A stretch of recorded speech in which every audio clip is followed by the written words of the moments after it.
name is Maddie Rodriguez. I'm the board chair of the Old North Foundation.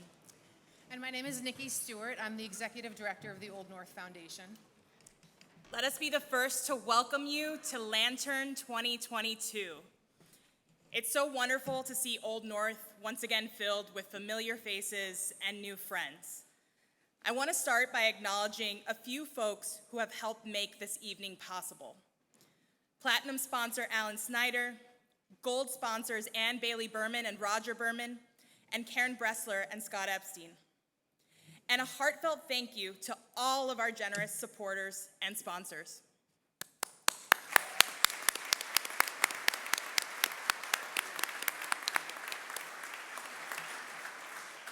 We'd also like to extend a welcome to some of our special guests, Governor and Mrs. Baker, Mayor Wu, Mr. Bloomberg, and all of our new friends at Bloomberg Philanthropies. And last but not least, I want to acknowledge the Old North congregation and the Episcopal Diocese of Massachusetts, with whom we partner in stewarding Old North Church into its next 300 years.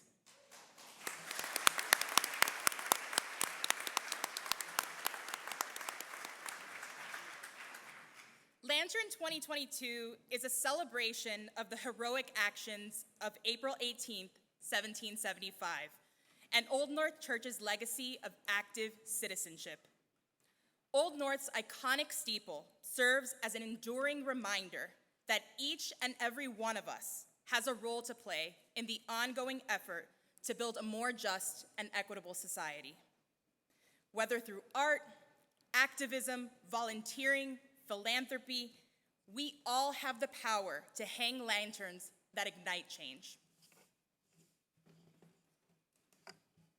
So speaking of lanterns, I imagine that when many of you think of Old North Church, you remember that famous line, "One if by land and two if by sea." In 1860, with the country on the brink of civil war, the internationally famed poet and ardent abolitionist Henry Wadsworth Longfellow visited Old North. The very next day after his visit, he began to write the poem Paul Revere's Ride, and he wrote it in an effort to rally support for the Union cause. As Longfellow saw his country, his city, and even his own family sliding into division, he called upon his readers to remember an earlier time when their ancestors had fought together against a common foe to obtain their freedom and liberty. Although the poem is more myth than history, it did inspire his readers' imaginations, and it cemented the fame of Old North Church and Paul Revere. It presents the ideal of the everyday citizen, not a hero, but just a person who steps forward, does what they believe to be right, and changes the course of history. Longfellow used poetry to ignite change, and you will find artists, musicians, writers, and poets at the forefront of every revolution. And so as you listen to the poem tonight, I ask all of you to think about what in the world is weighing on your hearts and minds today, and what you can do about it. Michael Bobbitt is our poem reader tonight. Michael is an award-winning theater director, choreographer, and playwright who has dedicated his professional career to arts leadership. Michael began his tenure as executive director of the Mass Cultural Council in February 2021, and he is the highest-ranking cultural official in Massachusetts. As a director and choreographer, he's worked nationally and internationally. And as a writer, his plays have been published by Concord Theatricals, Broadway Publishing, and Plays for Young Audiences. Please join me in welcoming Michael to the stage for this year's reading of Paul Revere's Ride. Hi friends, how are you? I'm so honored to be here today in one of our most historic cultural buildings in the Commonwealth. I will also say that my bio sets me up because I haven't acted since the late 1900s, and so I hope you will extend me some grace today. All right, here we go. Paul Revere's Ride by Henry Wadsworth Longfellow. Listen, my children, and you shall hear of the midnight ride of Paul Revere. On the 18th of April in 75, well, hardly a man is now alive who remembers that famous day and year. He said to his friend, "If the British march by land or sea from the town tonight, hang a lantern aloft in the belfry arch of the north church tower as a signal light. 1, if by land. 2, if by sea. And I on the opposite shore will be ready to ride and spread the alarm through every Middlesex village and farm for the country folk to be up and to arm." Then he said, "Good night," and with muffled oar silently rowed to the Charlestown shore. Just as the moon rose above the bay where swinging wide at her moorings lay the Somerset, British man of war, a phantom ship, with each mast and spar across the moon like a prison bar, and a huge black hulk that was magnified by its own reflection in the tide. Meanwhile, his friend through alley and street wanders and watches with eager ears till in the silence around him he hears the muster of men at the barrack door, the sound of arms, the tramp of feet, and the measured tread of the grenadiers marching to their boats on the shore.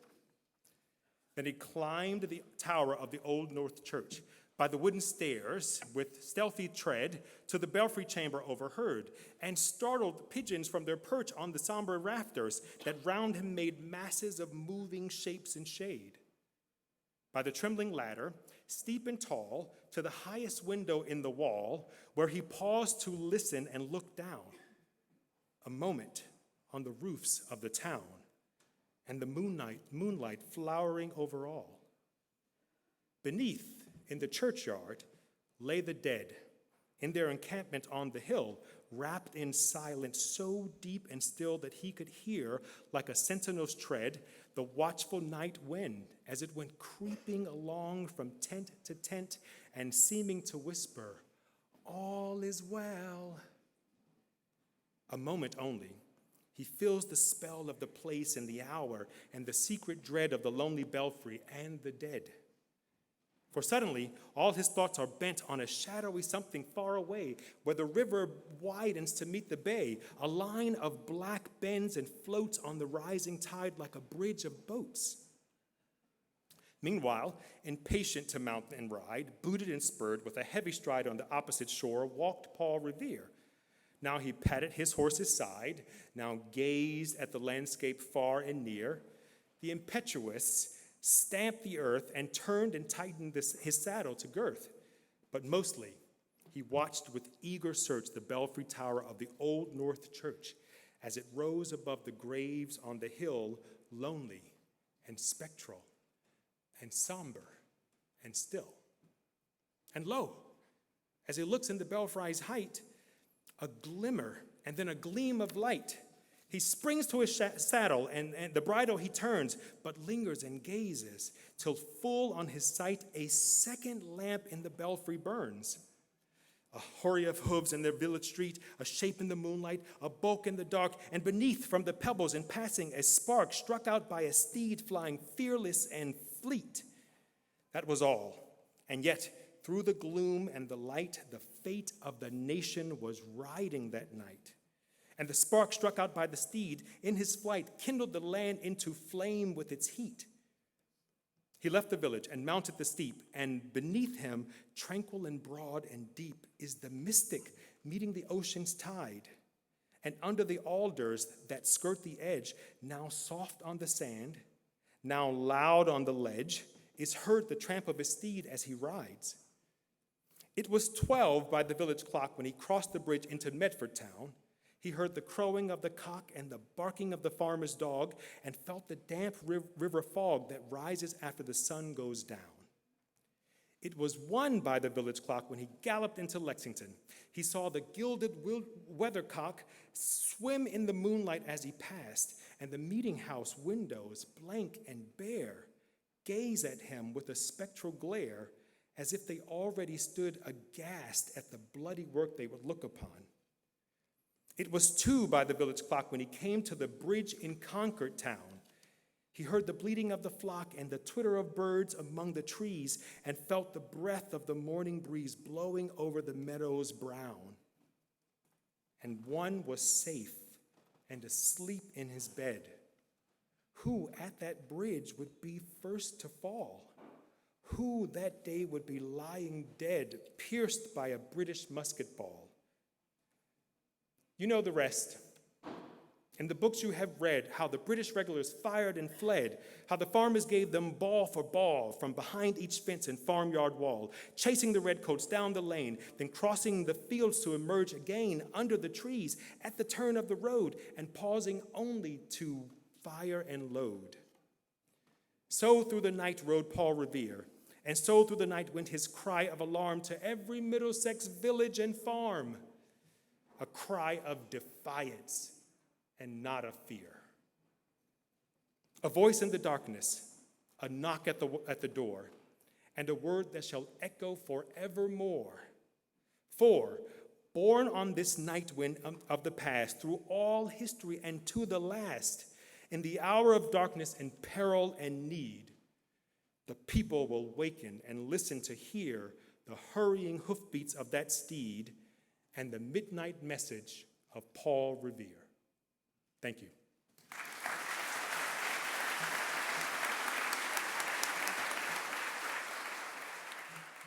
2 centuries after the original signal lanterns, on April 18, 1975, President Gerald Ford began the nation's bicentennial celebration by lighting the third lantern here at Old North Church as a signal to guide our country with hope and fortitude into our third century. Michael Bloomberg, our 2022 Third Lantern Award honoree, embodies the values reflected in the patriots who took action on that fateful night: tenacity, courage, leadership, hope, and a commitment to building a brighter future. And here to celebrate him are 5 representatives of that brighter future. 4th graders from the Elliott School recently took a field trip to the Old North Church and learned about Paul Revere and his famous ride. As you'll hear, the classic Longfellow poem gave them some inspiration. From Miss E. McPay's 4th grade class, please welcome Gracie Zhu, Liliana Gomez, Amika Mukhtar, Desmond Copans, and Will Manning.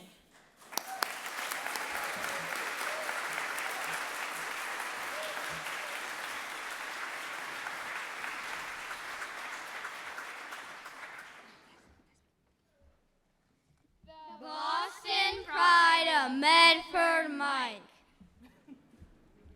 Listen, my children, a tale you'll like is the Boston Pride of Medford Mike.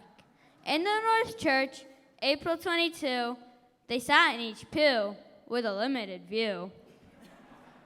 As they honor this patriot, donor, and friend to the kids of the world, and in the North End, like us. His work in philanthropy's good as it gets, fighting the forces who make cigarettes, working to close those unhealthy coal plants, giving all hardworking students a chance.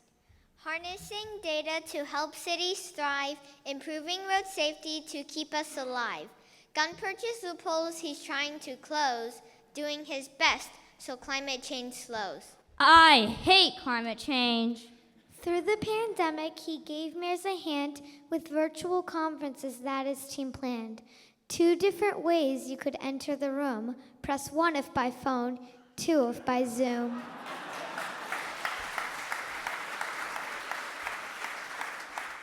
For Boston, the hometown that's close to his heart, he's been very generous doing his part. The Museum of Science he greatly endowed, and Medford's new library, which makes him proud.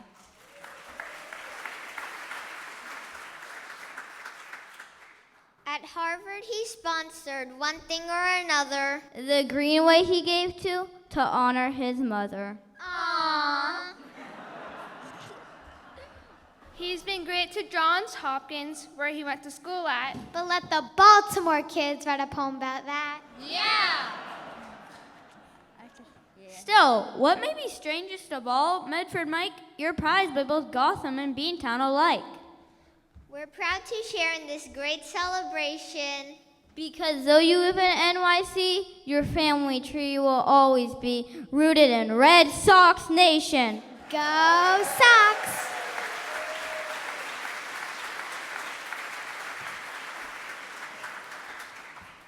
From all of us, And the future generation. congratulations!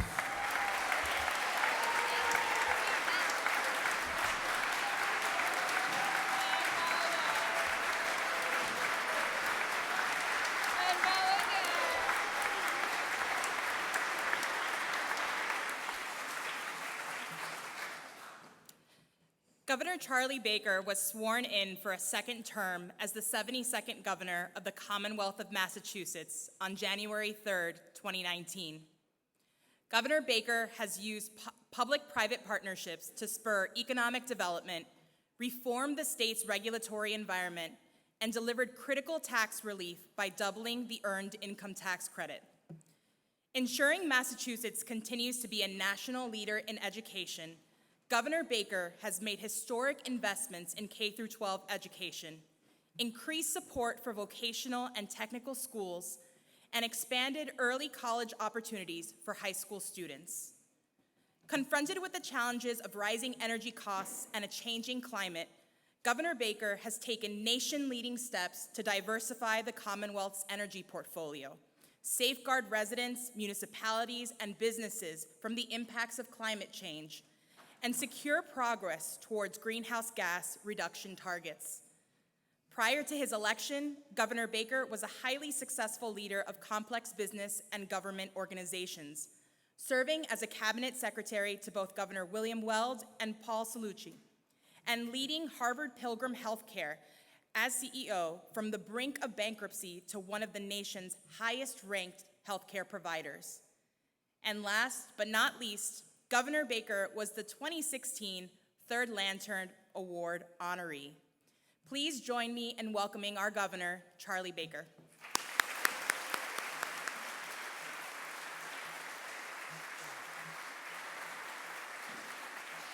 Good evening. So I gotta say, between the kids and the video, almost all my good stuff is gone. But fear not, there's plenty more to say about Mike Bloomberg. In some respects, I think one of the most interesting parts about Mike that often gets lost because there are so many other interesting points is the fact that if you were to build a list of the great entrepreneurs of the 20th century who were born and raised in the Commonwealth of Mass, there's absolutely no way you could create a top 10 without including Mike Bloomberg on that list. Think about that one for a minute. He basically changed, with his company, the way financial markets are managed, metriced, followed, built, developed, organized over the course of the past, 40 years now? It's an amazing story. From a kid who used to take the bus to go visit the Museum of Science, where he fell in love with the whole idea of technology and how it could be applied to solve problems. He's also dabbled a little bit in politics. And I gotta say, that's an area, Mike, where you and I share some similar friends and enemies. But the interesting thing about Mike, and I would say this is also true in many respects, I hope, for the way people think about how I've worked this job, is neither one of us defines ourselves by what team we're on. We live in an age where most of the people, not all, but many of the people in public life don't define themselves anymore but what they believe. They define themselves by the team they play on and what the team believes. And I've spent a lot of time over the course of my professional career, and especially my public career, getting to know a lot of people in and around the Commonwealth. And if there's one thing I've learned, the vast majority of the people in Massachusetts don't belong to quote unquote a team. That's why almost 60% of all of our registered voters are unenrolled. Because they think for themselves and they make their own decisions about what they believe, what they think will work, and what they think is the right thing to do. And the single biggest line I've always heard from voters in Massachusetts about why they're independents, they want to vote for the person that they think will do the best job representing their interests and the interests of the Commonwealth. Now, I've been a Republican for most of my political career, inspired by Ronald Reagan in 1980. Mike, on the other hand, has played on all three teams. He's been a Democrat, a Republican, and an independent. But in my view, what that speaks to is the fact that he really is somebody who's going to do what he thinks is the right thing to do. He's going to figure out how to make it work. He's going to follow through and get it done. And he's not going to worry so much about the labels and what team he's on, because the team he's been on is a really simple one. It's the team of the people he's supposed to represent and serve. And that's why he is easily the most successful mayor of a big city, the biggest city in many respects in this country, certainly in my lifetime.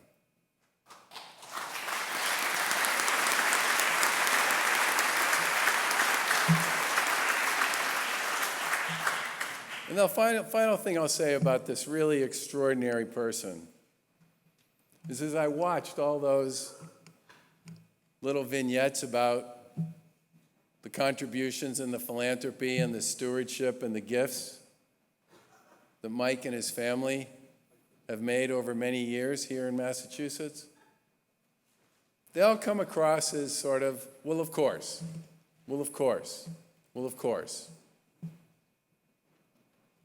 I was on the original board of the Greenway Conservancy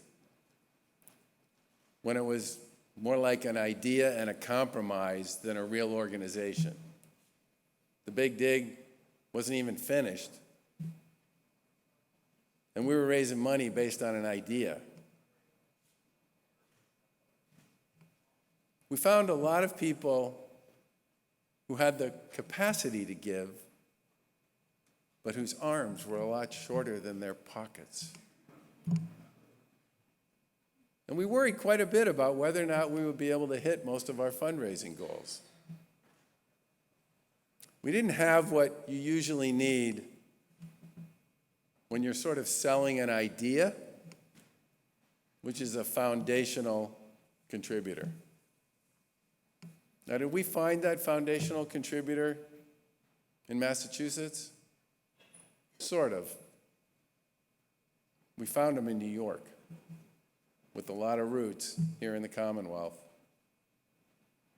who got very excited about this idea of honoring his mom and everybody else's by making the foundational gift anonymously to the Greenway Conservancy. And the interesting thing about this is once he made that gift and we could start saying, don't tell anybody, but Michael Bloomberg is the foundational donor. It rained, and it was a beautiful thing. And now everybody looks back and they say, well, yeah, of course that was all going to happen. Everything with the Greenway was going to work out great. Well, you know what? Even on a long journey, somebody's got to take the first step. And I was there and I saw who the first step was on this one, and it was Mike. He is a really special man. He has led an amazing life, and he has done amazing things. And he is, in many respects, what I believe the very best of America is all about. Mike Bloomberg.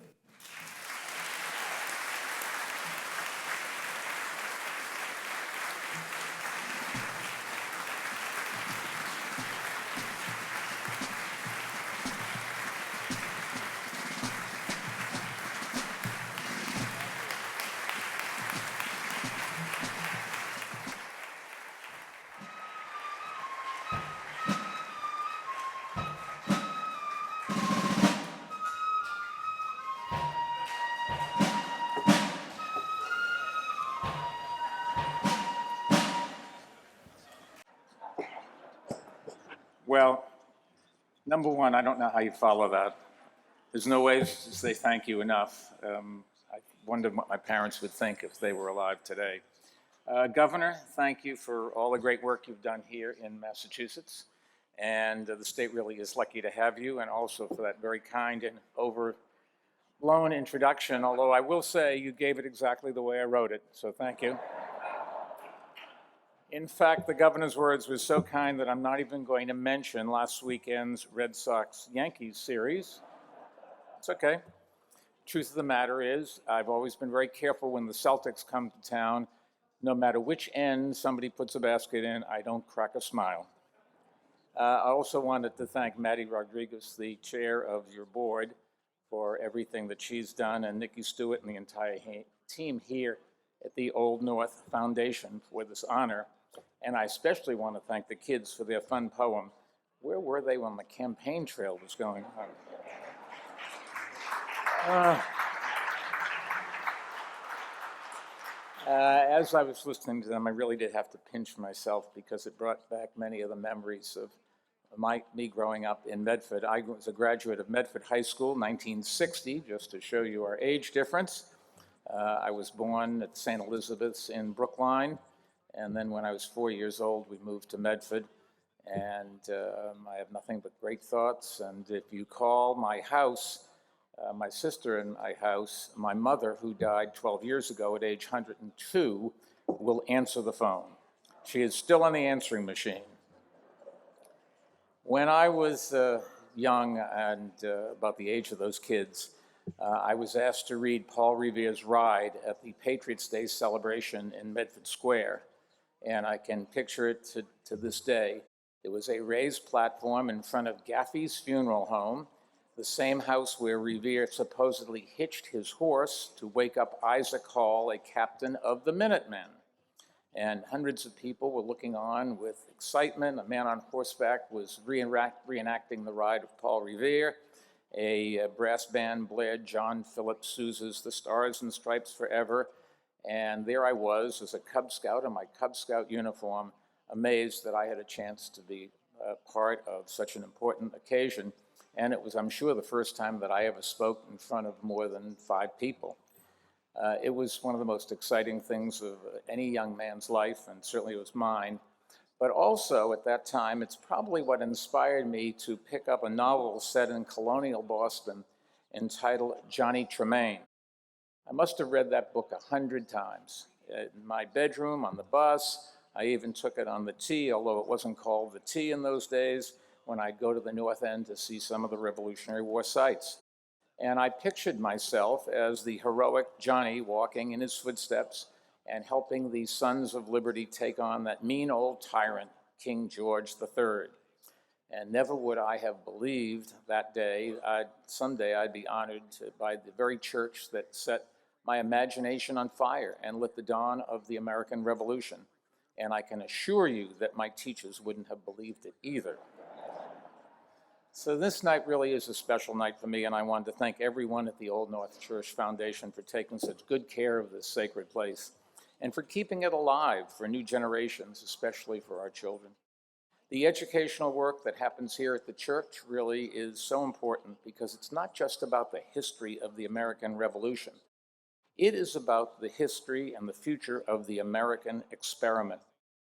And tonight I'd like to take a few minutes to talk about a serious threat looming over that future, a breakdown in our most vital civic traditions, and how we can overcome it. As a child, I didn't know that Longfellow's poem, Paul Revere's Ride, written in 1860 to rally public support for the Union against the secession and slavery. I didn't know that Esther Fuchs wrote Johnny Tremaine after hearing about the attack on Pearl Harbor to rally public support for the young soldiers and sailors going off to war. Both writers used history to inspire a new generation of Americans to believe in the ideals that gave birth to our nation so that they could propel us forward. Those ideas were captured in a single sentence that began, "We hold these truths to be self-evident." The truths may have been self-evident back when the words were written, but how to apply them was not. The founders certainly fiercely debated that question, and so has every generation of Americans since. That never-ending debate over the meaning of equality and of life, liberty, and the pursuit of happiness lies at the heart of the American experience. In that debate, we can see all of our nation's greatness and all of our failures as well. We can see the slave owner and Frederick Douglass. We can see woman's subjugation and Susan B. Anthony. We can see the Trail of Tears and Chief Joseph. We can see Jim Crow and Martin Luther King Jr. We can see signs "No Irish Need Apply" and John Fitzgerald Kennedy. We can see Asian exclusion and Mayor Michelle Wu. We can see Mexican exploitation and Cesar Chavez. We can see the assassination of Harvey Milk and the marriage of Barney Frank. And we can hear Father Coughlin's anti-Semitic radio program, just as we can hear a song written by a Jewish refugee, Erwin Berlin, called "God Bless America." We can see and hear all that and so much more in the argument that has been carried on for the last 246 years about the meaning of those words self-evident. We have settled many of the arguments, thankfully, but never without a long and hard struggle. But many more remain and always will, because this is the calling of Americans, I think, to engage in this debate civilly, democratically, and peacefully, not as enemies, but as fellow citizens. It is our birthright, our civic duty, and our most sacred tradition. But sadly, I must stand before you tonight and say, it is being jeopardized by one of the greatest dangers any democracy can face: righteous intolerance. In our ongoing debate over self-evident truths, American history has always been contested ground. On every issue, each side has always claimed to be the true voice of America's founding fathers and its founding ideals. In recent years, the debate has taken a turn. More and more, there are people who look at U.S. leaders from earlier generations and see flaws that should disqualify their statues from places of honor. To continue to honor them, these critics say, is to condone racism or sexism or homophobia. And they believe that we should cleanse our public spaces from them. On the other side, there are people who look at the same leaders and see virtues that should shield them from criticism. To call attention to their flaws, they say, is to hate America. And they are trying to cleanse our schools of books that make our students feel uncomfortable if they were to learn about those flaws and other dark chapters in our history. Each side scorns the others with righteous intolerance.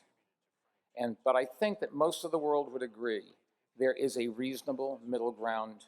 Because the fact is, we can honor a person's good deeds and be critical of their failings. If it's not one or the other, it is both. It's a matter of national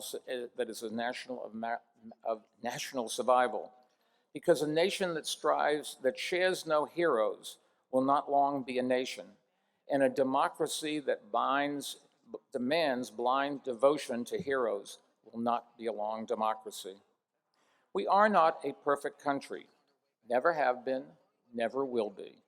But while we aren't batting 1,000, we're still doing a lot better than Ted Williams ever did, which isn't too shabby. And every time we face up to our mistakes and failures, we grow stronger because patriotism doesn't require perfection from the past. It requires honesty in the present. It's great to see the Old North Foundation acknowledging the fullness of its history, not just the light of freedom in the steeple, but the darkness of slavery in the wood that surrounds us, which was logged by people held in bondage. Talking about history doesn't diminish the sadness and sacredness of this place. It deepens our understanding of it. The same is true with the story of Paul Revere's ride. Neither Longfellow nor Forbes mentioned what Revere told us he saw as he rode from Charlestown to Medford on that famous night and then on to Lexington and Concord. The skeletal remains of an enslaved man who had been hanged from a tree years earlier. Revere went galloping past, just as freedom would gallop past generations of Black Americans to come. That doesn't mean we should stop reading Longfellow's poem or Forbes's novel. It just means that we should create our own poems and novels for our time.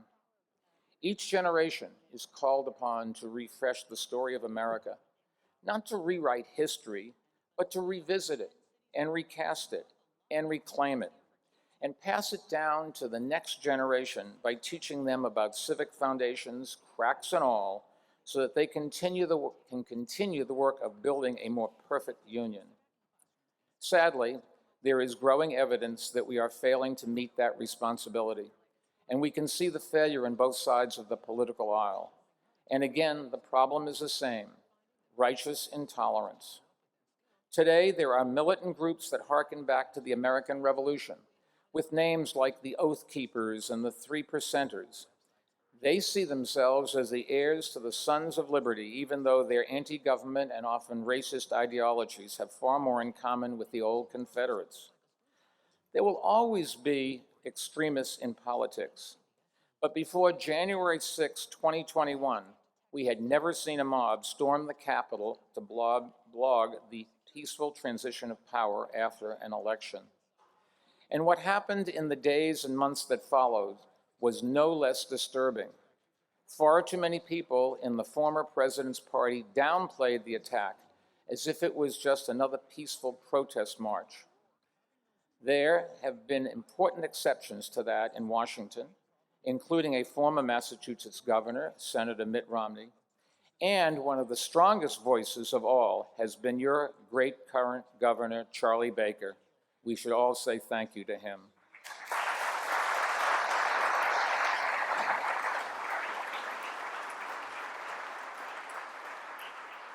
Nevertheless, polls show that the majority of Republicans believe not only that the 2020 election was stolen, but also that the members of the mob that stormed the Capitol were actually protecting democracy rather than attempting to overthrow it. My fellow citizens, this is a 5-alarm fire, and it's burning with the kind of fuel that can consume a democracy: anger, distrust, and conspiracy. When righteous intolerance is expressed in apocalyptical terms like the end of liberty and the end of America, it can become a justification for doing, well, anything, no matter how extreme or how awful.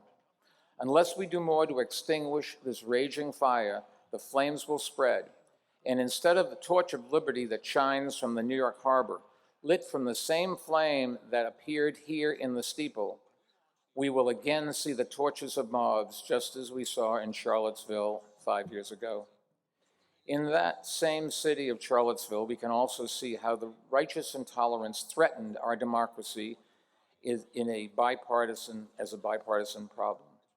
Yesterday, former Vice President Mike Pence gave a speech at the University of Virginia over the objections of the student newspaper, which argued that he should not be allowed to speak. Now, it shouldn't come to a surprise any of you that the former vice president and I don't agree on just about anything, but that's exactly why it's my obligation, I think, and it should be yours too, to defend his right to speak, because when we do not uphold the rights of our potential political opponents, we should not be surprised that they fail to uphold ours. To their credit, the university leadership stood up and ensured that that lecture could go on. But the problem of intolerance for free expression and the civil exchange of ideas has gotten much worse since 2014, when I gave a commencement speech on this very topic across the river at Harvard, and it has spread far beyond college campuses. Today, in addition to academics and students, people of all walks of life are increasingly afraid to speak their minds. They fear that they might say something that could be taken the wrong way, leading them to be publicly humiliated, socially ostracized, and even fired from their jobs. That's another form of mob rule. And while the danger is not the same magnitude as a mob attacking the Capitol to overturn an election, it is born of the same spirit of righteous intolerance. In both cases, populist wings of our party are taking a page from the Salem witch trials. They are convinced that they know what justice requires based on their own morally absolute views. Heretics be damned. And sadly, many elected officials in both parties quietly go along with them to preserve their political careers. Although neither side wants to admit it, the challenges to democracy from the right and the left are closely related, because the spirit of righteous intolerance that silences speakers is the same spirit that bans books and even bans certain words and topics. The impulse to nullify other people's speech is the same impulse that has led people to try to nullify an election. Because when people can cancel options, they begin to think they can cancel votes too. In all its forms, left and right, cancel culture is a cancer on our democracy, and all of us in both parties need to stand up and fight it. The human tendency that suppress free expression reminds me of a scene from Johnny Tremain. As Johnny looked on at the Sons of Liberty at a meeting, one of the senior leaders, James Otis Jr., asked the others why they might go to war. To free Boston from the redcoats, said one. To prevent taxation without representation, said another. For the right of Englishmen the world over, said a third. No, said Otis, they would fight for a much simpler idea, quote, only that a person can stand up. To stand up and be heard and be counted and be free to pursue their ambitions and express their beliefs. That's always been America's fight, and it's why those self-evident truths have changed so much since 1776. Because every generation has fought to stand up, to expand the definition of equality and liberty. And time and again, we have supported other nations in their fights to stand up, including the courageous people of the Ukraine who have inspired the world. Our commitment to the good fight, the fight against tyranny and intolerance in all of its forms, is why America has always been the place where people come when they vote with their feet, including, I will note, Paul Revere's father. He was born Apollos Revere, and his family was from the many Huguenots who fled France to escape prosecution. His family sent him here as a child so he would have the chance to stand up. And his story is as much of the America's story as his son's, and it's just as important that we teach that story to our children of refugees and immigrants seeking freedom and opportunity, because it's impossible to understand the genius of America without it. The last time I was in Medford, shortly before the pandemic, I passed by Gaffey's funeral home, and I was surprised to see that it had closed. But the building was still there, and right next to the rock with a historic plaque about Paul Revere hitching his horse at that spot, there was a sign for a new building, for the building's new occupant, the Islamic Culture Center of Medford, the community's first mosque. So the house where the son of a religious refugee sparked the American Revolution is now a house of worship for another religious group that has faced intolerance here, and whose members are making their own important contributions to our community and country. If that isn't the quintessential American story, I don't know what is. I couldn't be prouder to say that just a mile down the road from the William and Charlotte Bloomberg Jewish Community Center, there is now a mosque. The legend of Paul Revere endures because the fight for freedom and equality for all has never ended. In 1967, Reverend Martin Luther King Jr. said, "We need some Paul Reveres of conscience to alert every hamlet and every village in America that revolution is still at hand." It was true then, and it's true today, and it will be true tomorrow. And just as we need Paul Revere's, we need leaders who hang lanterns high for all of us to see, and citizens who rouse from their slumbers when liberty is threatened, and young people like the students here tonight who see that the next chapter in the story of America is theirs to write, as they carry on the tradition of debating those self-evident truths and putting their faith in their fellow citizens even when they passionately disagree, because that is the essence of democracy and the obligation of patriotism. I didn't realize it when I was a boy, but Johnny Tremain wasn't about the American Revolution. It was about the American character and the values that form our identity. It was about inspiring children to work hard, dream big, be creative, never give up, serve others, and to love and defend freedom, and to respect and honor those who have won it and protected it with their lives. Along with the Boy Scouts, and especially my mother and father, who would be as proud of this third lantern I'm getting as any honor I've ever received, Johnny Tremain taught me what it means to stand up, be ourselves for others and for our nation.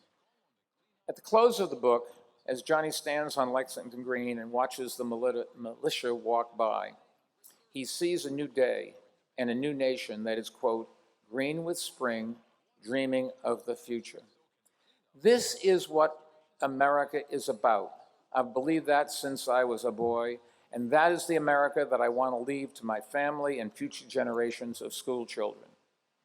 I don't know if they'll read Johnny Tremain, but my greatest hope is that the light that still shines from this old church will one day inspire them as it did me, and they will carry it in their hearts, that one simple idea that ignited the American Revolution, which we will always find worth fighting for, only that a person can stand up. Thank you, and may God's light always shine upon and from this church. God bless.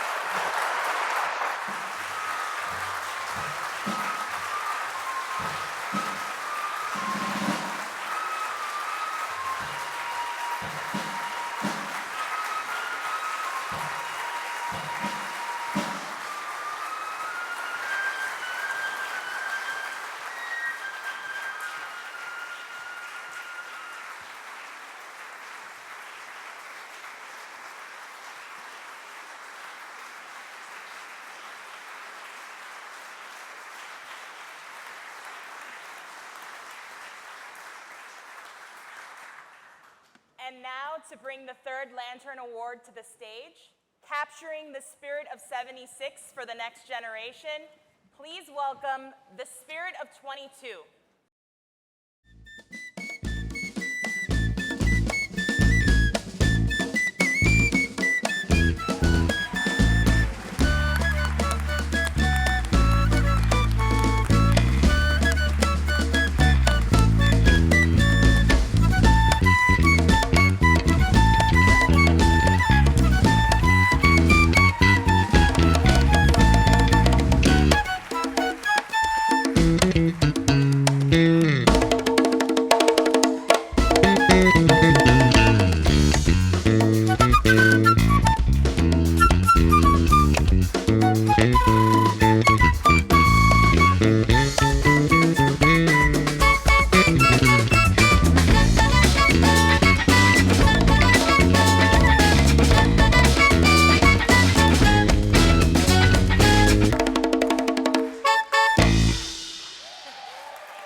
Thank you.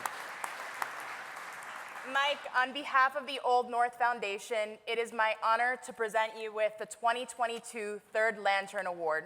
You are truly an inspiration to us all. Thank you. Thank you.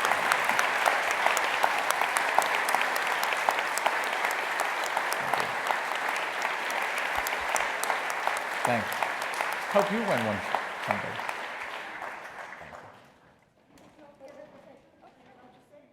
Yep. Come on, we want one picture. Fine.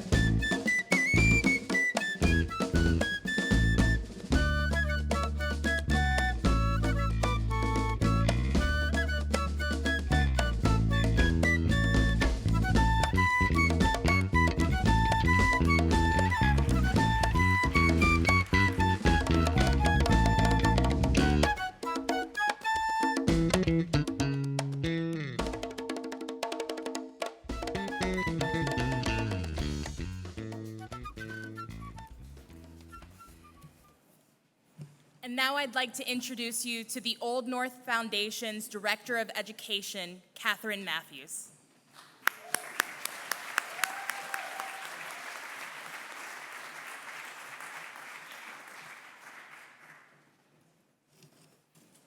Good evening. It has been wonderful to welcome old new friends and new back to Old North Church.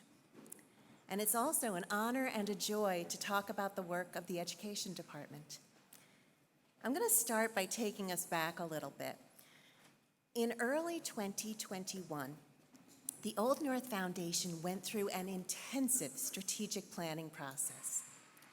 And we asked ourselves some really big questions like, why do we teach history? And that question led to other questions, like, how should we teach history? And what impact do we want to have on our visitors and our community? What we realized was, at this site, we teach history in order to better understand the present and in order to shape the future. We believe wholeheartedly that learning about history can be a catalyst for change. But the question of how we should teach history, that proved surprisingly thorny. So often we hear people say things like, history is dry, it is boring, it is names, and it is dates. Or, history doesn't really seem relevant. I mean, stuff that happened a few hundred years ago, what does that have to do with my life here today? And we also hear, commonly and heartbreakingly, this history doesn't represent or include me or my community. So, dry, irrelevant, and unrepresentative. How do we overcome such challenges? By telling history through the stories of people. And at Old North, with 300 years of engagement with a vibrant and ever-changing community, we have a wealth of stories to tell. We tell the stories of active citizens, people who've given their skill, their time, their art, their commitment to build better and stronger communities. Some of them are famous, but many, many are not. And we do not shy away from complexity because people are complicated, and therefore so is history. We brought this approach to our programming. We're helping educators do things a little differently. We are developing multidisciplinary curricula that expand the lens of history and embrace nuance. Our programs tell compelling stories that develop skills in understanding context, recognizing bias, and becoming discerning consumers of information, and building thoughtful, respectful arguments. I do want to tell you about a program that we're very, very proud of. We have 2 new digital curricula. One is for 5th grade, the other is for high school, that invite students to explore the world of cacao and colonial chocolate. Why chocolate? Well, it is interesting, it is relevant, and it is relatable. But more than that, by looking closely at the colonial chocolate industry, we can explore geography, the triangle trade, cross-cultural influences, and skilled enslaved labor. students learn to recognize Mayan glyphs. They analyze databases related to the slave trade. They hear the stories of skilled enslaved laborers who worked for people like Old North's congregation member and chocolatier, Captain Newark Jackson. And then, students are challenged to relate this history to present issues in agriculture and labor, and think about how they might be advocates for change. These multi-lesson curricula are free to educators, and they exist because of the generosity of people like you, active citizens. So now, I'd like to invite and welcome another active citizen, Dr. Tommy Welch, Boston Public Schools Region 1 School Superintendent, to the stage.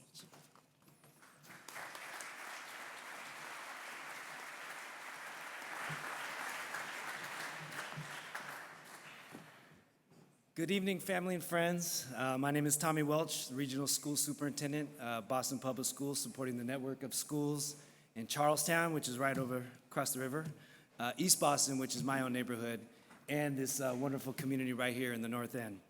I first wanted to give a huge shout out to our students. I promised I would, from the Elliott students. We'll open our event. Great job. I think I see you down there. Special thanks to Principal Tracy, who could not be here today. Our head of school, Miss Holly McPartlin, is here. That was Miss Mukpe's class. And here's a shout out, right, Will, Desi, Amira, Gracie, and Lillian. Thank you so much. You guys did a great job.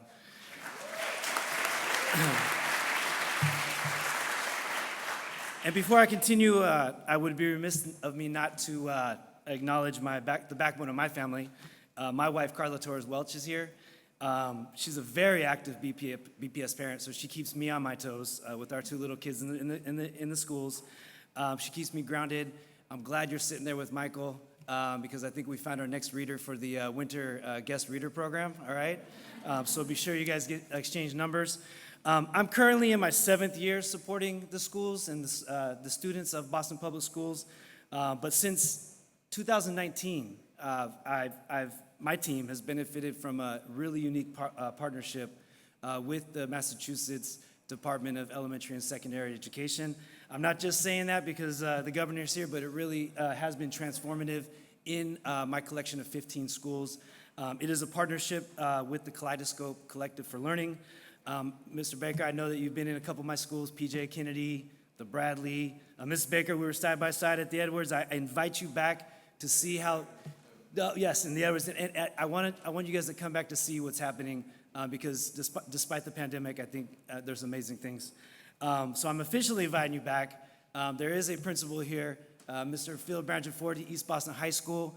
He's in the back there. It's amazing to see this work happening at 712 high schools. So Phil, I didn't mean to put you on the spot, but I really had to do that to make that connection. Thanks for being here, Phil. Through the last few years and during the pandemic, our work with the Kaleidoscope team has yielded amazing results in the classroom as we embrace innovative practices in teaching and learning. Our team's focus is on a philosophy called deeper learning, and it's an approach that unless if you are living it, observing it, practicing it, breathing it in the classrooms on a daily basis, the goals of deeper learning may be hard to conceptualize. But the primary goal is to provide students with daily opportunities to access culturally and historically relevant grade level work. And how could I explain this? In simplest terms, everyone here knows what joy is, and you know what joy looks like. And so what my team of principals and teachers are doing every day is approaching standards-based education by creating joyful learning experiences that continue to lift the level of reading, thinking, and writing in our classrooms every single day. And through this approach, our teachers are reimagining the future of education to prepare our students for the future of work. And we know the future job market in many views is unknown, and many of the jobs and careers of my own 5 and 7-year-old children may be interested don't even exist right now. But in 20 years, this will be different, and careers that we have not even thought about will be available for our future young adults. But what we do know is that the skills which lead to success and happiness are the abilities and habits that many of you in this room today have mastered. Skills like creativity, a flexible mindset, collaboration, critical thinking skills. And these are the soft skills, right, that are in many regards are the hardest to acquire. It's also hard for our community and for our country to fully leverage these skills as we problem solve today. We see this playing out before us in the media almost on a daily basis. It makes me wonder about the impact on the future of our world if we don't encourage the joy of learning that Catherine described earlier in our classrooms today. I look at the 5 fourth graders that were just down on the stage, and I think about their experiences at the Elliott. I think about the over 7,000 students that are in my part of Boston Public Schools. I think about my own 2 BPS students at home. I saw a couple other BPS parents here, Rashawn and Andrew up there. They have 2 students in BPS schools. Phil has 1 in a BPS school. Charlie and Carla, I know you guys have 2 with us. But in my daily work, I regularly reflect with my school leaders on the following questions. Who are our students? What do they need to be successful? And what will they become? Catherine told us a little bit about the cacao and colonial chocolate curricula. I've seen teachers facilitating these lessons in my classrooms, and the joy and wonder of the students are literally palatable. Bringing the lessons like these to the classrooms is culturally and historically relevant to the lives of our students. And this unit is just one example of high-quality materials that the Old North Foundation is making available at no cost to teachers in schools. Tonight, we'd like to raise $25,000 to help the foundation produce new materials and reach classrooms across the country. This program supports children and teens to explore challenging questions that help them understand our nation's enduring efforts to achieve its founding ideals. And it helps them gain the wisdom, confidence, and motivation to participate in their communities. I love what Governor Baker said before about the short arms and the pockets. I was out there earlier. I saw everybody has regular-sized arms, so please dig deep for us. There are a few ways that you can make a gift tonight to support this important work. On the back of your programs, you can find a QR code, and you can scan that code with your phone's camera and make a gift online. Also on the back of your program, you'll see information how to give by text. I think it's up there on the screen as well. And lastly, you will see remittance envelopes in your pews, and you can pop a check in there or write your credit card information and hand it to one of the foundation staff on your way out. I'm so confident that we'll raise our $25,000. We'll hit that goal. And so I'm only going to ask this once. And so please, let's all take a minute or two to make our gifts and listen to some beautiful music by Dr. Libor Dudas. Thank you very much. Thank you for coming. I hope to meet some of you outside afterwards, and I really appreciate the support tonight. Thank you.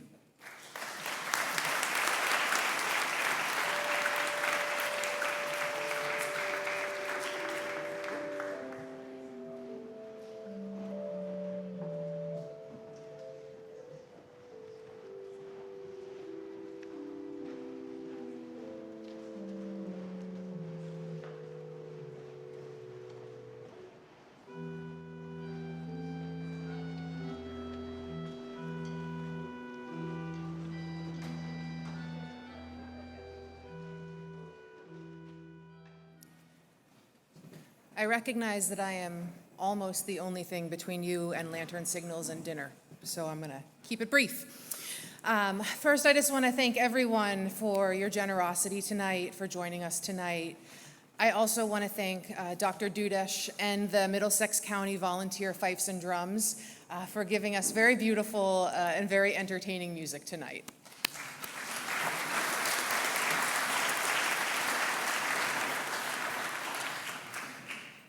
As we prepare for the church's 300th anniversary in 2023, and the 250th anniversary of the Lantern signals in 2025, the Old North Foundation has a very ambitious vision, a future in which all Americans see their stories, struggles, and hopes reflected in places of prominence and in our shared history. I invite all of you to join us as partners and advocates and supporters, because we are a great room, and I think that together we can really inspire the next generation of lantern bearers. As the program comes to a close, there are really far too many people that I would like to thank, and I would be here a long time. I do just want to thank the Elliott School one more time, and I want to thank our friends who are here in the room and who are tuning in virtually from Bloomberg Philanthropies, because your team has been incredible, really strong partners over the last year, and we are incredibly excited to now be on the Bloomberg Connects app. And so I do want to tell all of you that if you haven't downloaded it yet, it really is an incredible arts and culture resource, and you can use it to explore the church from the comfort of your couch, or when you come back and visit us, you can use it then. You can use it on your next vacation. It's a resource for over 60 arts and culture destinations. So in just a few minutes, we're going to head out, and the best way to see the lantern signals is to cross Salem Street, head up toward Cops Hill Cemetery, and turn around when you can see the highest window in the steeple. Don't stop at the lower windows, go a little bit further up the street. And I want to assure you that we'll wait until everyone's out of the church before we light the lanterns, so no one will miss it. And then I hope that you'll come back down and join us in the tent. We have a colonial tavern-inspired experience with food, hot beverages, games, entertainment. So I hope to see many of you out there. Now, I want to welcome to the stage Paul Revere and Old North Church's sexton, Tim Wenrick. So Tim is part of a 300-year tradition here at the church, and like all of the sextons who came before him, including Robert Newman, he is the primary caretaker of Old North. You wouldn't find a person more dedicated to this place than Tim. Now, after 10 and a half years of incredible service, Tim is moving on to other opportunities in just 2 days, actually. So tonight, for the very last time, Tim will light the lanterns in honor of patriots both past and present, and he will lead us out tonight. Now, I ask that everyone remain seated until the recessional concludes, and Jennifer Mahoney up in the choir loft here is going to lead us in a rendition of My Country 'Tis of Thee, which is a very special song here at Old North. And with that, I will step aside.